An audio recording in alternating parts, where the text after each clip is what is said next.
Big boss Malayalam season 6 ഇപ്പോഴിതാ ആവേശകരമായി പൂർത്തിയായപ്പോൾ big ബോസിൻ്റെ ഓണമെന്നും ഇതുവരെ തീർന്നിട്ടില്ല എന്നതാണ് വാസ്തവം.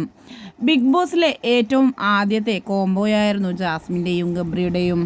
ഇരുവരുടേതും ലവ് കോംബോ അല്ല എന്ന് ഇരുവരും പറഞ്ഞിരുന്നുവെങ്കിലും ഇരുവരുടെയും ആക്ഷനിൽ നിന്നും സംസാരത്തിൽ നിന്നും ഇരുവരുടേതും ലവ് ആയി മാറിയെന്ന് തോന്നിപ്പോകുന്ന തരത്തിലുള്ള ബിഹേവിയർ ആയിരുന്നു ഇരുവർക്കും ഉണ്ടായിരുന്നത്. അതുകൊണ്ട് തന്നെ ആരാധകർ ഒന്നടങ്കം ഇരുവരുടേതും പ്രേമമാണെന്ന് തെറ്റിദ്ധരിക്കുകയും ചെയ്തിരുന്നു. ഇപ്പോഴിതാ ഇരുവരും ഒന്നിച്ച് ലൈവിലെത്തണമെന്ന ആഗ്രഹം പ്രകടിപ്പിച്ചുകൊണ്ടാണ് ജബ്രി കോംബോയുടെ ആരാധകർ ഒന്നടങ്കം രംഗത്തെത്തിയിട്ടുള്ളത്. രണ്ടാളും ഒറ്റയ്ക്ക് വരാതെ ഇരുവർക്കും മനസ്സ് തുറക്കാനായി ഇരുവരും ഒന്നിച്ച് ലൈവിലെത്താനും അതുപോലെ തന്നെ പറയാനുള്ളത് പറയുകയും ചെയ്യണമെന്നാണ് പ്രേക്ഷകർ ഒന്നടങ്കം കമൻറ്റുകളുമായി എത്തുന്നത്.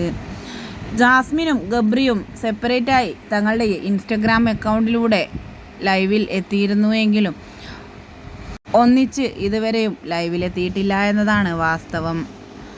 എന്തു തന്നെ ആയാലും ഇരുവരുടെയും ആറ്റിറ്റ്യൂഡും ബിഹേവിയറും ഇപ്പോൾ എന്താണ്, ഇനിയുള്ള മുന്നോട്ടുള്ള ജീവിതം എങ്ങനെയാണ് എന്നെല്ലാം അറിയാം ആകാംക്ഷയോടുകൂടിയാണ് ഫാൻസ് ഒന്നടങ്കം കാത്തിരിക്കുന്നത് എന്ന് വേണമെങ്കിൽ പറയാം.